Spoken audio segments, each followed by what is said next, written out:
Alors, comment est-ce qu'un truc aussi banal que le sel, oui, le sel de table, a pu devenir le point de départ d'un des plus grands mouvements non violents de l'histoire? C'est ça le paradoxe incroyable qui est au cœur de la marche du sel, une histoire où, littéralement, une pincée de sel a fait trembler tout un empire. Et cette phrase, elle dit tout. C'est simple, direct, et ça résume parfaitement l'enjeu. Parce qu'au fond, on ne parlait pas juste du sel, on parlait de ce qu'il symbolisait, une injustice que tout le monde pouvait comprendre, pouvait sentir au quotidien. Et cette injustice, elle a été transformée en une arme politique d'une efficacité absolument redoutable. Ok, pour bien comprendre comment on en arrivait là, il faut vraiment aller voir le cœur du problème, ce fameux monopole britannique sur le sel. Ce n'était pas juste une taxe de plus, non, c'était bien plus que ça. C'était un véritable instrument de contrôle économique, une manière de prendre quelque chose d'essentiel à la vie et d'en faire une machine à cash et un outil de domination. Et tout ça, c'était encadré par une loi, le SALT Act de 1882. Alors essayons de visualiser la situation. On est dans un pays avec des milliers de kilomètres de côte, où le sel est partout, c'est une ressource naturelle abondante. Et bien avec cette loi, il était carrément illégal pour un Indien de le ramasser. Un geste aussi simple que de prendre une poignée de sel sur la plage, ça pouvait vous envoyer en prison pour 6 mois. C'est fou, non? Et ce qui est dingue, c'est quand on compare avec ce qu'il y avait avant. Sous l'Empire moghol, ok, il y avait une taxe sur le sel, mais elle était modérée, et surtout, la production locale continuait. Les Britanniques, eux, arrivent et balayent tout ça. Ils mettent en place un monopole d'État absolu. C'est une rupture totale, radicale, qui a juste pulvérisé l'industrie locale et fait flamber les prix pour tout le monde. Alors la question c'est pourquoi un contrôle aussi féroce? La réponse est simple, l'argent. Tenez-vous bien, ce chiffre est juste ahurissant. 8,2%, oui, 8,2% de tous les revenus fiscaux du Raj britannique venaient de cette seule et unique taxe sur le sel. C'était une manne financière colossale. Vous imaginez bien que l'Empire n'allait pas lâcher ça facilement. Mais alors, qui payait la facture? Eh bien, comme toujours, les plus pauvres.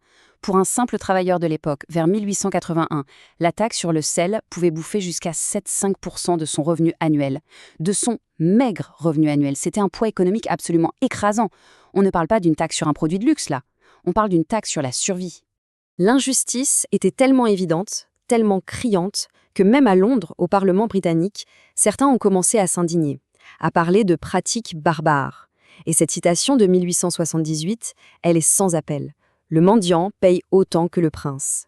C'est la définition parfaite d'un impôt injuste et cruel. Et c'est précisément dans ce climat d'oppression économique que Gandhi va trouver son arme, son symbole. Et c'est là qu'on touche au génie de sa stratégie. Choisir une cible qui a l'air de rien, un truc banal, pour réussir à mobiliser toute une nation. Au début, tout le monde se posait la question. Même les autres leaders du mouvement pour l'indépendance se disaient « Mais pourquoi le sel ?» Franchement, en pleine lutte pour l'indépendance du pays, ça pouvait sembler être un détail, une petite bataille sans importance. Mais voilà, Gandhi, lui, voyait quelque chose que les autres ne voyaient pas encore. Alors, regardons d'un peu plus près cette stratégie. Le sel, c'est quoi? C'est une nécessité vitale pour tout le monde, sans exception. Ça dépasse les questions de religion, de caste, de classe sociale. Ça unissait les hindous et les musulmans autour d'une injustice commune.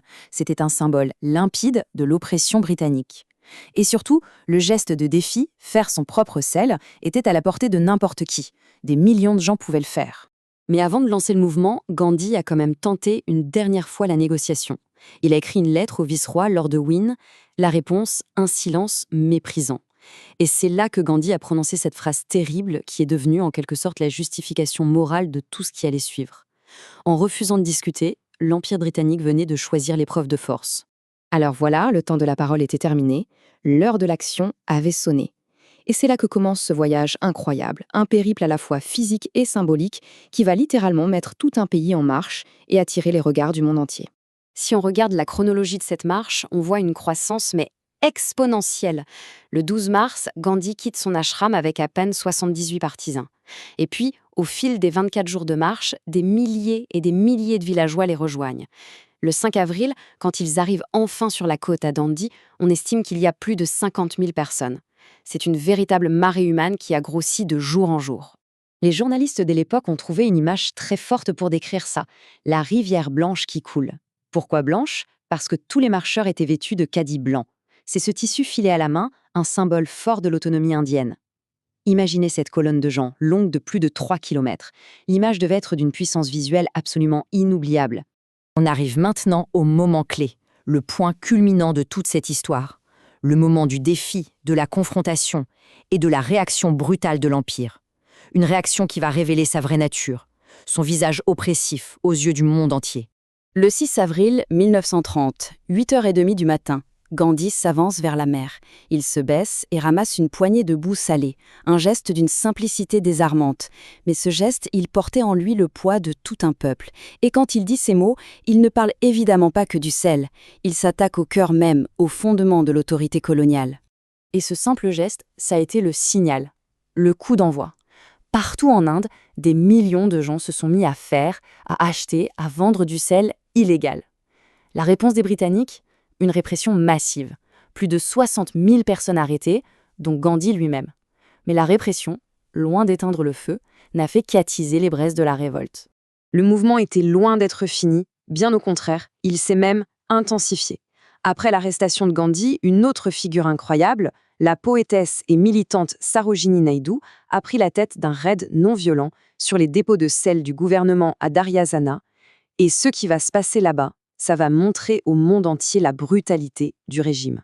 Un journaliste américain, Webb Miller, était sur place. Et son témoignage est glaçant. Il a été publié dans plus de 1300 journaux dans le monde, créant un véritable électrochoc. Il décrit des coups de matraque sur des crânes sans défense, des gens qui tombaient comme des quilles. Et surtout, pas un seul manifestant qui levait le bras pour se protéger. C'était la non-violence absolue face à une violence aveugle. Et ça, pour l'image et l'autorité morale de la Grande-Bretagne, ça a été un coup dévastateur.